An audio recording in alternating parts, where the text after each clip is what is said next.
Hello students, how are you all? I hope you all are doing good. Children, as you all are aware that we had started this chapter, that is sorting material into groups. Why we are sorting material into groups, or we are classifying different materials into groups so that we can study their properties quite easily. We can study the properties of one material, and the same property is attained by and is followed by the rest of the material which is made up of such kind of a material. Now what does this mean? This means that if wood is durable, everything which is made by wood is durable. If iron is got rust, then everything which is made up of iron got rust. If plastic is lightweight, it is easy to handle, then everything which is made up of plastic is easy to handle, and that is lightweight. So in that row, children, yesterday we had started with the properties of material, and in that we have done first three properties. The first property which we have done, that is appearance. Right now I am going to write number wise all the properties, and then we'll do the explanation. First property is appearance. The first property is appearance. How does a thing or a material look like? If you will look at that thing, and you will find it out that that particular thing is having shiny appearance, it is looking very dull, it is looking very bright, then that is appearance. How does it appear? How does it look like? Without touching it, without feeling it, just look over the material, over the object, and then you will find it out what is the appearance of that material. Now properties of material, the basic first thing is very important, that is appearance. If you will look at any car and that car is quite shining, then you just look at that car and then you are saying, yes, the appearance of car is quite shining. What is the appearance of car? The car is quite shining. So here we were talking about how does that car appear. The material of car is shiny. So here is shining surface is basically of metal. Metal, all most of the metal have their shiny appearance, and some of the things like wood doesn't have a shiny appearance. We'll put a polish over it, we will put some solution over it to make it shiny, but metal, they already have this shiny luster. Now luster is another word for showing shiny appearance. Shiny appearance can be written as luster. This thing is lustrous. This glass which is made up of metal is lustrous. So this is your first property. Now we'll come to the second property. The second property is hardness. The second property is hardness. Hardness means when you will feel it, when you will touch it, you will find it out that this thing is easy to compress. If you will touch a sponge ball or if you will touch a soft toy which is made up of cotton and cloth and all. So there are some of the cloth which you can crush it and keep it in your hand like this. So that will be, cotton can be considered as soft, and if you will touch anything which is made up of a metal or iron, then you are going to say, yes, this is hard. So hardness, or if I say what does it feel, so soft or hard. So hardness we will categorize into two, whether the metal or whether the thing, whether the material is soft or hard. So when you press different material, you will find it out, yes, it is soft, yes, it is hard. Now after that, yesterday we had done that all the things which you will find it out in your surrounding, that will be divided into three broadened category, that is solid, liquid gas. Yes. So these are the three states in which material exist. So here we are going to talk about only solid, and most of the time we are going to talk about liquid also. So here a solid, if I talk about solid, the next property is related to that only. Whether the thing, as if you are not aware of it, I will tell you one fact, that water is considered as universal solvent. Now what do you mean by universal solvent? Universal solvent in which we can mix most of the things, in which we can dissolve most of the things. On the basis of this only, we are going to categorize few of the substance. Now the third property is soluble. Soluble. The third property is soluble and soluble or insoluble. Soluble or insoluble. So we are going to categorize material, we are going to classify material whether they are soluble in water or they are not soluble in water. Now here I am going to, first I will explain what do you mean by soluble and insoluble. Now soluble means what I have told you, one fact, that water is considered as universal solvent. Water is considered as universal solvent. Why our water is considered as universal solvent? Since most of the object, most of the material can be dissolved in water. So if I talk about sugar, sugar we can dissolve in water. Salt, salt also we can dissolve in water. So most of the things were soluble in water. So the things which can be dissolved in other solvent or in water, they comes in soluble, and the things which cannot dissolve in water, they comes in the category this, insoluble. Now if I'll give you 3-4 things, if I'll give you sugar, if I'll give you salt, and if I'll give you sand, if I'll give you anything else, glucon-D, if I'll give you pebbles.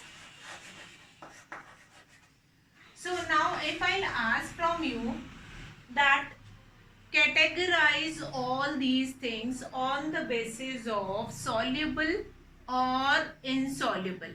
Now here the universal solvent, that is water, we are going to use that universal solvent, that is water, and by using that universal solvent we are going to categorize all these things: sugar, salt, sand, glucon-D, pebbles, and then we will categorize.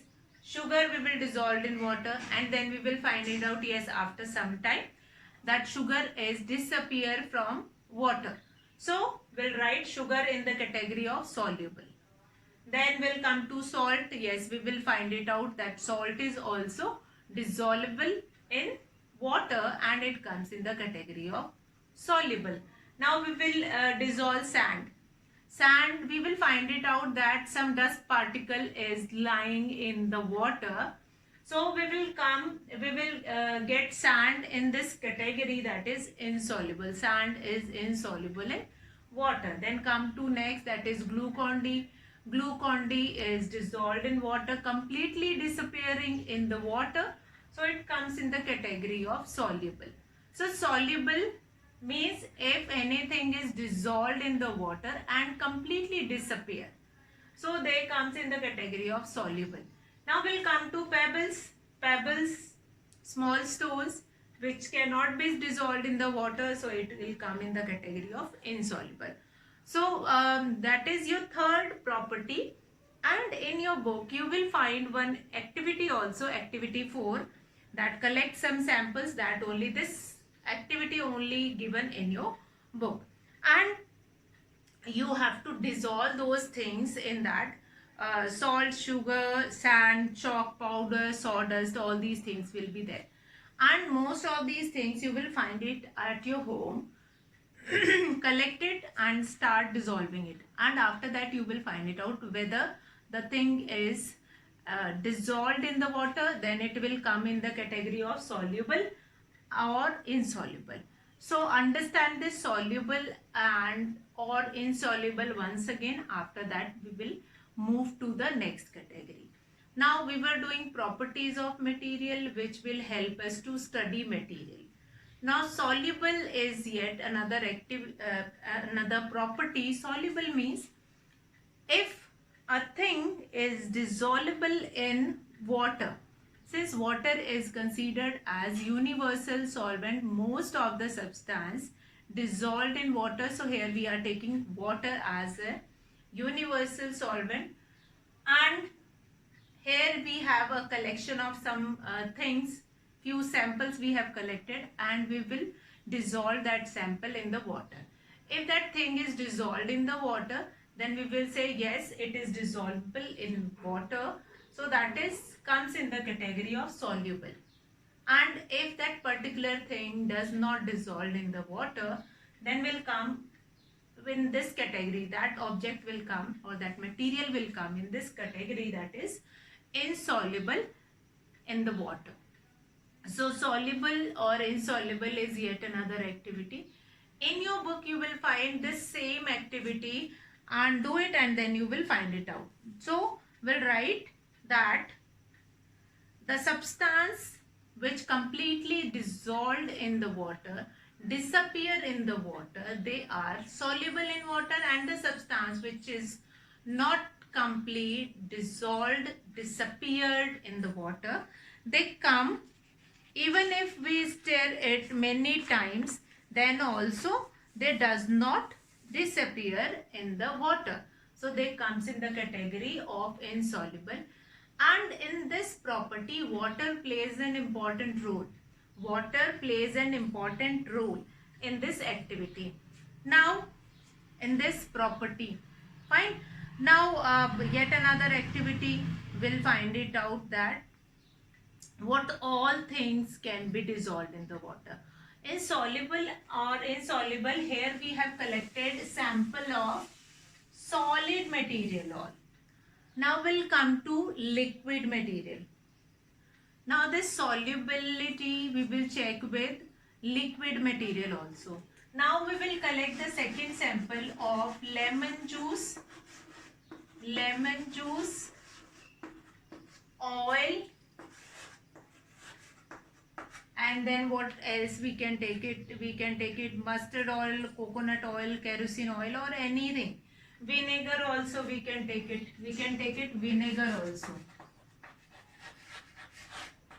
Vinegar, we can take coconut oil, or any kind of oil you can take it, or kerosene oil.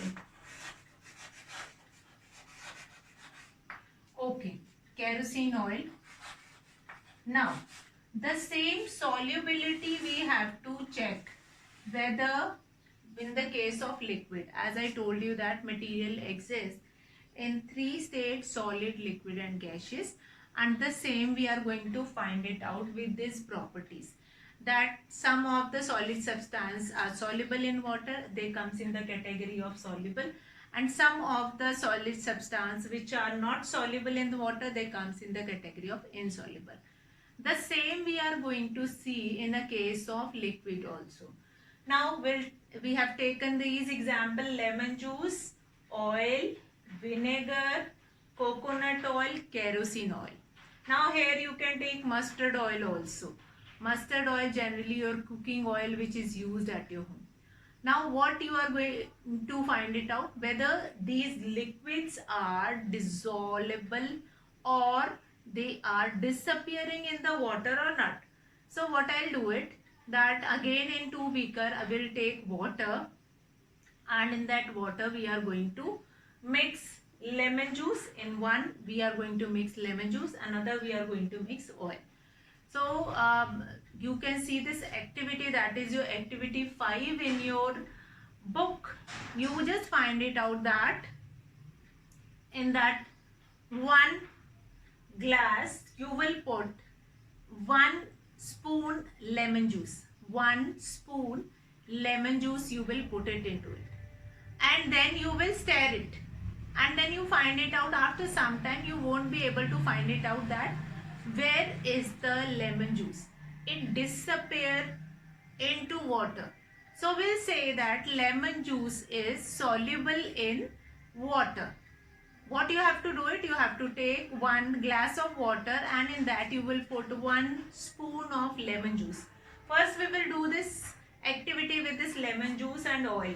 Lemon juice, will put 1 spoon of lemon juice in that, 1 glass of water, and then stir it. After some time you will find it out that we cannot find it out lemon juice anywhere. So that lemon juice is soluble in water. Then we'll come to oil. Now again take 1 glass of water and take 1 tablespoon of oil and put it into the water and stir it. After stirring you will find it out that oil doesn't disappear in the water. Oil doesn't disappear in the water. That is there only in the water. That doesn't disappear in the water. And it comes on the surface of water. Again, do the same experiment with vinegar and coconut oil. Vinegar, again, vinegar is dissolvable in water. It will get disappear after some time. But coconut oil comes on the surface of water. So by doing these two activities, what we conclude that oil doesn't mix with water. Oil is insoluble in water. Oil is not soluble in water. But rest, lemon juice, vinegar or fruit juice, milk, they all are dissolvable in water. Milk also, if you will put a little bit of water in milk and you just shake it, you won't be able to find it out that yes, here is milk and here is water. So milk is also dissolvable in water. But oil, any kind of oil, whether it is mustard oil, coconut oil, kerosene oil, petrol, diesel, all these things, they are tarpon oil, they all are not soluble in water. So that is generalized statement for all the oil, that oil is insoluble in water. Rest, lemon juice, vinegar, fruit juice, milk and all those things are soluble in water. So this solubility we have done, whether the thing is soluble in water or insoluble in water, this property is combinedly known as solubility. So understand this word solubility, whether the thing is soluble in water or insoluble in water. This property is known as solubility. So the name of the property will become solubility. Solubility. Solubility, whether the thing is soluble in water or insoluble in water. So it is very important to remember all these things, whether the thing is soluble in water or not soluble in water.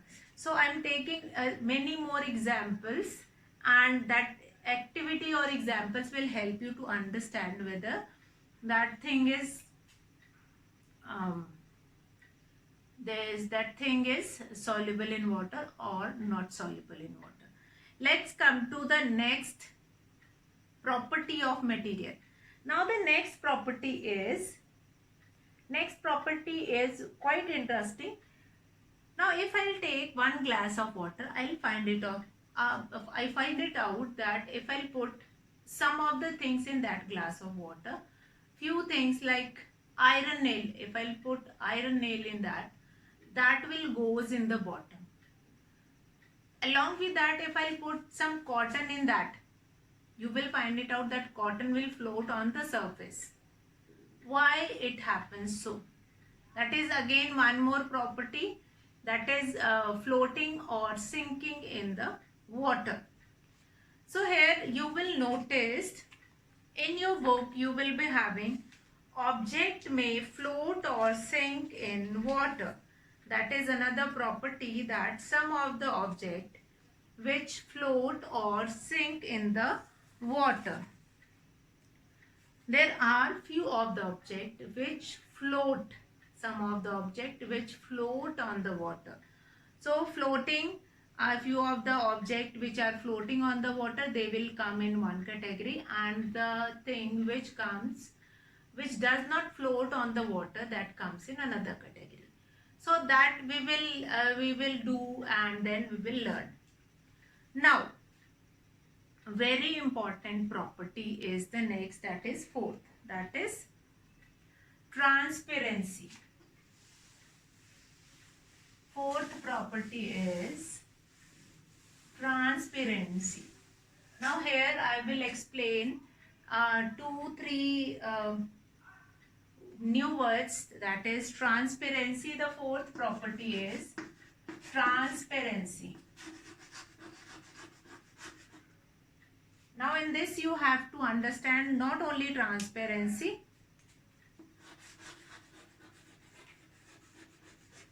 now transparency means what? Transparency. Now before I start with transparency, I'll take an example.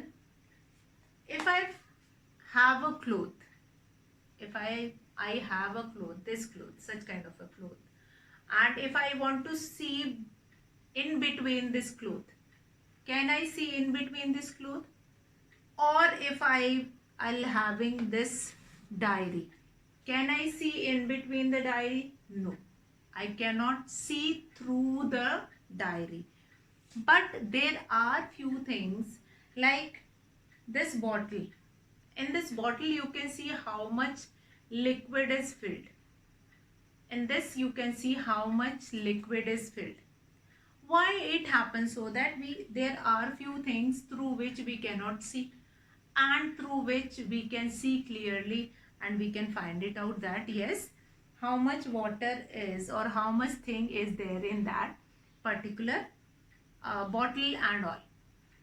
So this happens. So since some of the substance, some of the material allow the light to pass through them, there are some of the object which allows the light to pass through them.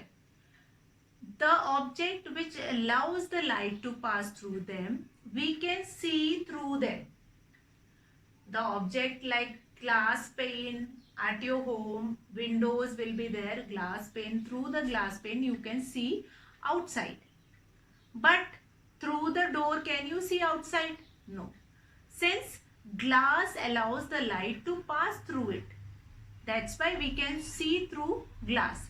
And this property and the material which allows the light to pass through them completely, they are known as transparent object. Now in this you are going to learn 3 words: transparent object, transparent object,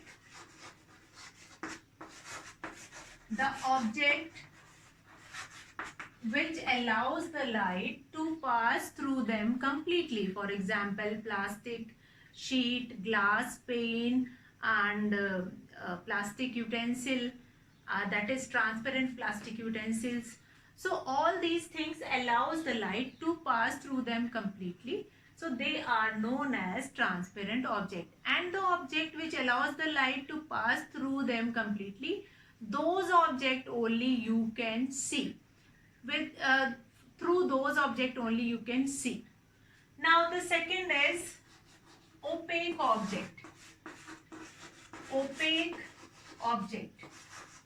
Opaque object means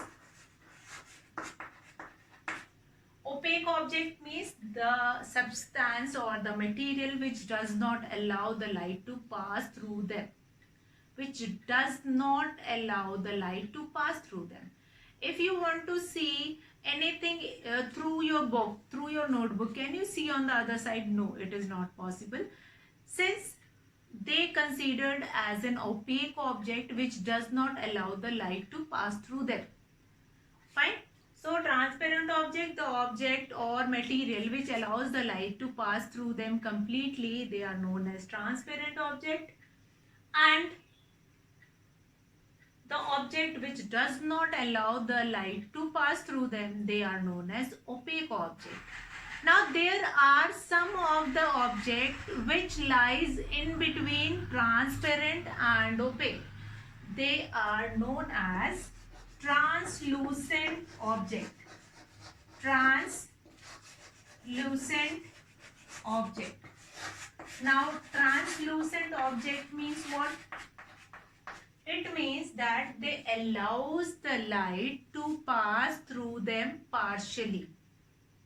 That they allows the light to pass through them partially. If you will take a butter paper and you will try to see through that butter paper, tracing paper that you can see, but you cannot see through them completely since they does not allow the light to pass through them completely. They allow the light to pass through them partially. Partially means that some part of the light will be passed through it. Fine. Partially means half of the light can only travel through them. That's why we can see through them partially. So this translucent object is again an important thing. So transparency is the properties of material. According to this transparency, according to this property, will keep material either in this category transparent object, opaque object, translucent object. So we'll keep it in any one of the category, whether the object is transparent, translucent or opaque. If that object allows the light to pass through them completely, then we'll keep them in the category of transparent object. If that substance does not allow the light to pass through them completely or does not allow the light to pass through them, we'll keep them in the category of opaque object. Third one is if that object allows the light to pass through them partially, then we'll keep them in this category, that is translucent object. So transparency is the fourth property of material. Till now we have done 4 properties of material. First is appearance. How does it look like? The second is hardness, whether the material is soft or hard, how does it feel? Third is soluble or insoluble in water. In that we have seen that solid substance which are soluble in water or insoluble in water, as well as liquid substance which are soluble or insoluble in water. Then we have done this fourth property, that is transparency. Through transparency we can categorize the given material into one of these categories if the object allows the light to pass through them completely. They will be kept in this category, transparent object. If the object does not allows the light to pass through them completely, then they will be considered as opaque object. If the object allows the light to pass through them partially, then they comes in the category of translucent object. So that is very important. You will go through all these properties and then you can find it out what are the different categories of this material, whether the object is transparent, opaque or translucent. So after that we'll come to the next category, and it is asked that sometimes we had a confusion whether they comes in the category of transparent, but we can see light we can see it when you are using that colorful plastic carry bags, and you will find it out, yes, we can see through them, but that is quite lighter. Then those material will comes in the category of translucent. So rest of the properties we will discuss tomorrow. That's all for today, children. Have a good day.